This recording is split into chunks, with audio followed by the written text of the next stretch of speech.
جی ہمارا next question جو ہے وہ ہے اگر واقعہ اے کا احتمال 7/10 ہو تو واقعہ اے نہیں کا احتمال معلوم کرنا ہے۔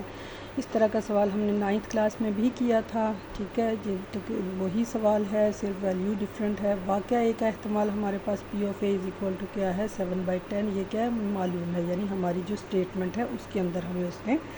دے دیا ہے۔ واقعہ اے نہ ہونے کا احتمال ہمیں پتہ ہے اے ہے، اے نہ ہونے کے لیے ہم کیا یوز کرتے ہیں، A complement, P of A complement is equal to ہم نے فائنڈ آؤٹ کرنا ہے۔ یہ ہمیں معلوم ہے P of A plus P of A, یعنی کسی واقعے کا احتمال اور کسی اس کے نہ ہونے کا احتمال کا مجموعہ جو ہوگا وہ اکول ٹو 1 ہوتا ہے۔ یہاں سے ہمیں چونکہ یہ فائنڈ آؤٹ کرنا ہے تو یہ دوسری طرف جا کے مائنس ہو گیا، یہ ہم نے اور اس کے اندر اس 7/10 کی ویلیو لگائی، سولو کیا۔ یہاں پہ آپ کو پتہ ہے ہمیں ایل سی ایم لینا پڑتا ہے، ہم نے یہاں پہ ایل سی ایم لیا اور 10 - 7/10 آ گیا ایکول ٹو کیا آ جائے گا 3/10۔ دیکھیں یہاں پہ ایل سی ایم کی وجہ سے 10 میں سے 7 مائنس 3/10، اور اس کا مطلب واقعہ اے نہ ہونے کا احتمال کیا ہے 3/10۔ اچھا، اس کے بعد ہمارا آ جاتا ہے آگے 11واں کویسچن، وہ کہتا ہے کہ ایک ڈائس کو 2 بار پھینکا گیا، ہر بار پھینکنے پر 4 سے بڑا عدد حاصل کرنے کا احتمال کیا ہوگا۔ اچھا، جو پہلے ہم پڑھتے ہیں نا کہ 2 ڈائس کو اکٹھا پھینکا جاتا تھا، لیکن اس میں ہم کیا کریں، ایک ہی ڈائس ہے، ایک دفعہ اس کو پھینکا، اس کے بعد دوبارہ پھینکا، ٹھیک ہے۔ اب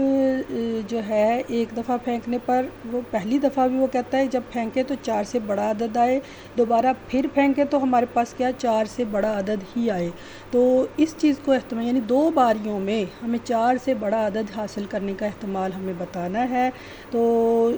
سیمپل ڈائس پر ممکنہ نتائج کی تعداد آپ کو پتہ ہے وہ کتنی ہوتی ہے، ایف ایس وہ تو 6 ہی ہے، تو سیمپل سپیس ہماری 1 2 3 4 5 6 ہی ہے، ٹھیک ہے۔ لیکن ہمارا واقعہ اصل میں کیا ہے، واقعہ ہے کہ فرض کیا یہ وہ واقعہ ہے جس میں 4 سے بڑا عدد حاصل ہو۔ 4 سے بڑے عدد اس میں کون سے ہیں، 5 اور 6، ٹھیک ہے۔ تو وہ اگر ہم اس میں لکھتے ہیں ان کی تعداد، اب این آف اے ہمارے پاس تعداد کتنی ہو گئی ہے 2، ٹھیک ہے۔ واقعہ اے کے ارکان کی تعداد وہ ہو گئی 2۔ اب پہلی باری میں 4 سے بڑے عدد کا احتمال یعنی 5 آ جائے یا 6 آ جائے، تو اس کا احتمال ہمیں کیسے، کیونکہ ان کی تعداد 2 ہے تو پی آف اے ہمارے پاس پھر کیا ہو جائے گا 2/6 از اکول ٹو کیا ہو جائے گا، کینسلیشن ہونے کے بعد 1/3۔ اچھا، پہلی بار میں یہ ہمارے پاس احتمال آ گیا 1/3۔ اب جب ہم نے دوبارہ اسی ڈائس کو پھینکنا ہے تو اسی ڈائس کے اوپر 4 سے بڑے عدد پھر سے وہی ہیں، کیا ہیں 5 اور 6، اور 5 اور 6 کے لیے اگر دوسری بار بھی ہم پھینک رہے ہیں اور 4 سے بڑے عدد کا ہی احتمال معلوم کر رہے ہیں تو دوبارہ سے وہی والا اے ہوگا اور اتنے ہی ارکان کی تعداد ہوگی، تو پھر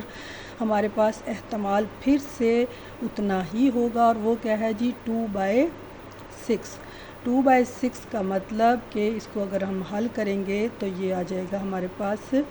1/3۔ اب چونکہ پہلی باری میں بھی ہمارے پاس 1/3 آیا، دوسری باری میں بھی احتمال ہمارے پاس کیا ہے 1/3، ہمیں اصل میں اس کو بتانا ہے کہ دونوں باریوں کا 4 سے بڑا عدد ہونے کا احتمال حاصل ہونے کا احتمال، تو اس کے لیے ہمیں جو یہ احتمال اور یہ احتمال یہ دونوں جو آئے ہیں ان کو آپس میں ضرب کرنا ہوگا۔ تو دونوں باریوں میں 4 سے بڑا عدد ہونے کا احتمال اگر ہم اس کو پی کہہ دیتے ہیں تو وہ برابر آ جائے گا 1/3 ملٹیپلائڈ بائی 1/3 جو کہ ہو جائے گا 1/9۔ اچھا، اب یہ سوال کہ جی ہم یہاں پہ اس کو ضرب کیوں کر رہے ہیں، کیونکہ یہ ایک دوسرے پر منحصر واقعات نہیں ہیں، مطلب 4 ایک دفعہ بھی آ گیا، دوسری دفعہ بھی آ سکتا ہے، تیسری دفعہ اس کے اوپر کوئی نثار نہیں ہے کہ وہ ایک دفعہ آ گیا تو دوبارہ نہیں آ سکتا، ٹھیک ہے۔ اس لیے چونکہ یہ منحصر واقعات نہیں ہیں اس لیے دونوں بار کے احتمال کو آپس میں ضرب دیں گے تو ہمیں رائٹ آنسر حاصل ہوگا، ٹھیک ہے۔